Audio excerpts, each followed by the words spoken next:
Made to Last. My name is Brian, my wife Stephanie. Conversations about marriage and family and relationships and parenting. Thank you so much for watching. Today, we got a couple questions we want to kind of work through, just that we can help all of us, right? Here's the first one.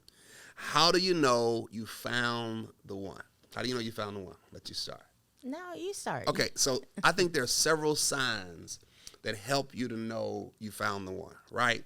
I think often, right, you got to be attracted to the person. That's always valuable, right? You find the person attractive to you, right? You don't have to be attracted to everybody else, but as long as you're attracted to them, that's what matters most, right?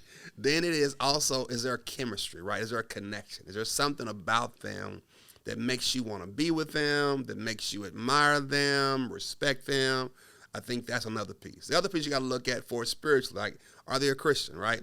It's so important spiritually that y'all may not be on the same wavelength maturity-wise. You might be at different places, but it's important that you both agree to follow after Jesus Christ. It makes a big deal, a big part of how you know it's the one. I think the other piece, too, right, is kind of the drive or ambition, right? It doesn't mean everybody got to be a baller, but they need to have a job. They need to be, and that's sometimes controversial about who makes the most money. I don't think it really matters. I think it matters most, does the person have drive, want to be better, want to have an impact, want to make a contribution to the family financially? So those are just a few things. What you think? Okay, so how did you know I was the one? How did I know you were the one? Yeah. I had a list. In my list, I was looking for somebody that was attractive.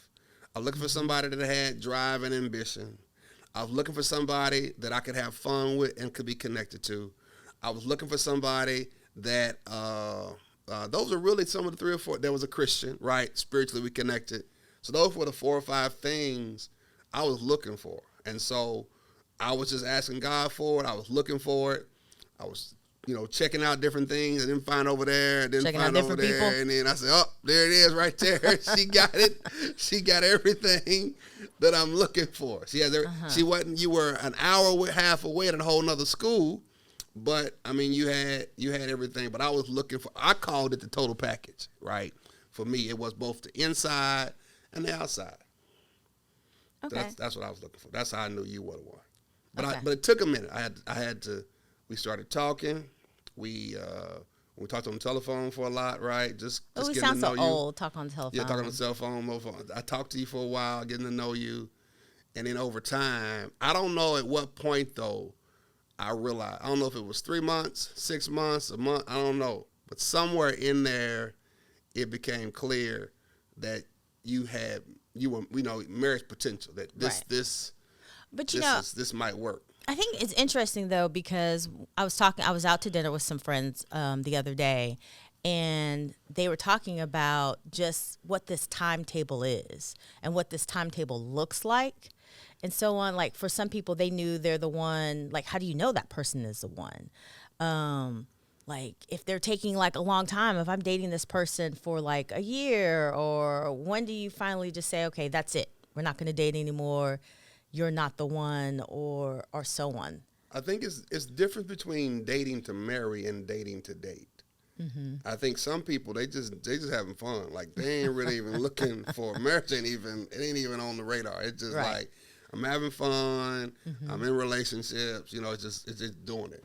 I think it's a difference than saying, hey, I really want to be married one day. I really want to be in a committed relationship. Then you date differently, because you're not just doing it for the date or the experience. Right. You're really looking for a long-term commitment. But couldn't I scare you? Like, if I started off... You ain't got to say it now. You don't come out and say, hey, you know what, I'm looking to get married. You just, you got to, I mean, you don't come out and say that initially, but you do say, hey, what's kind of your vision? What do you see yourself? All that kind of stuff. What date should I say that? Because we didn't say that. Like, we didn't say that when we first started dating. But typically, it ain't the woman that ain't the one that doesn't want that, right? I mean, most women, they would love commitment. They would desire, not all. I mean, there's always some that don't. But generally speaking, women, it's men that men understand. So I gotta wait on you. He needs to lead. Like, if you tell him, hey, listen, I mean, you can tell him, go ahead and tell him, right? But he really needs to be at a point he needs to be, you know what I mean? He needs to come in. Marriage needs to be one of his goals. It needs to be one of his goals. If it's not one of his goals, you can talk to him about it, but he really has to make up his mind at some point. So when should I ask him about his goals? Because I'm trying. I mean, we met in college, so we met like. Yeah, but you don't have to ask me because I wanted to get married. I'm one of them weird dudes. I wanted to get married. Yeah, but I still didn't know that about you. Still, when we initially when we started dating, I mean, you were like my first serious, like, I brought you home to meet my parents and so on. Right. But I still don't know. I still didn't know, like, oh, I'm about to marry this dude. Like, I didn't know, like, a month in or 2 months in. Well, I can't say I did either, but I think there was marriage potential there. Like, there was potential there. I saw potential in a lot of dudes, but yeah, I mean, you wouldn't spend time with them, though. Wow. If we spend a lot of time together, we hanging out all the time. I mean, that ought to be, and you invest in all those time, and sometimes it goes from 6 months to a year to a couple years. Right. That ought to be marriage potential. If you're doing all that, that ought to say, for whatever reason, people today, they delay it. I mean, the average people are not getting married to the late 30s, which means that it's just, for whatever reasons, people just wait. And on top of that, people don't marry today, they just cohabitate. I mean, nobody goes that far. It's almost out of style in today's culture, unfortunately. And so it creates a whole different dynamic, right? Because for some people, they're like, well, I need to do that. I can just do what I got, and we're fine. Why we got to do all that? So I think it creates a lot of tension in relationships, because you still got some people, especially women, that would love to get a commitment, love to get married. You got a lot of guys, that's just how they view it. For whatever reason, they put it off, and they don't have a proper view, really biblically, what marriage is, right? For whatever reason, they have a wrong view of it. So it sounds like it's just y'all.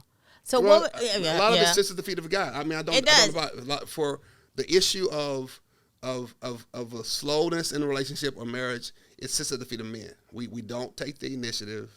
We put it off. We sometimes have an improper view of marriage for whatever reason. But yeah, it's a man issue. It's not. When we talk about, so at the church we do the cohabitation challenge, right? We marry couples that have been living together and help them step into marriage.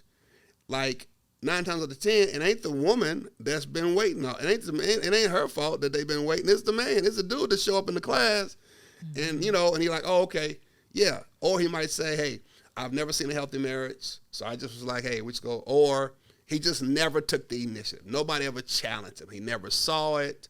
He never valued it. Whatever the excuse might be, or whatever the reality might be, for many times it's a man that has to take that initiative. But sometimes women let him get away with a lot too, though. So if a woman gives him everything, well, I've invested all this time. I know, but if she gives him everything, then that doesn't help him either. Okay, so all right. So what advice would you give to a man? What advice would I give to a man? Right. Okay. What advice would I give to a man about what? About finding the one. Like, so women, we find the one. We find you, and then we wait. And I mean, we wait. We waiting for you to get it together. We waiting for you to get your job together. And listen, we'll marry you broke. We just want some. We don't need $1 million. We don't need $100,000. We just need you to have some type of commitment to your job. But what advice would you give to a man? That's delaying marriage. That's delaying marriage, delaying commitment, delaying anything, delaying finding your one and committing to your one. I would tell him. So most men are trained from teenagers when they're introduced to sexuality and women. They are taught to get as much as you can from as many as you can. That's the way most men are trained, right? I mean, it starts in middle school, goes to high school, and from 13 to 35, that man may live and treat women in that same space. He may be pursuing as many women as he can, trying to get as much as he can, believing that authenticates him as a man. He doesn't know that it's a false sense of what biblical masculinity is. Until he gets a relationship with Jesus Christ and begins to understand that marriage is a good thing, that marriage is valuable. Marriage is part of God's plan. Marriage adds to your life and lets you live for Christ more fully as you represent Christ in your home, until he gets a biblical view of marriage and what it means and the value in it, then and only then will he then make a decision. So for me, I would say help that man first in his relationship with Christ, but then secondly, help him to get a view of marriage is a beautiful thing. Yeah. It's not something that you got to put off. It's not something you settle for and say, well, I got everything, why I got to do it. No, man, it's beautiful. It helps you to serve God, helps you to honor God.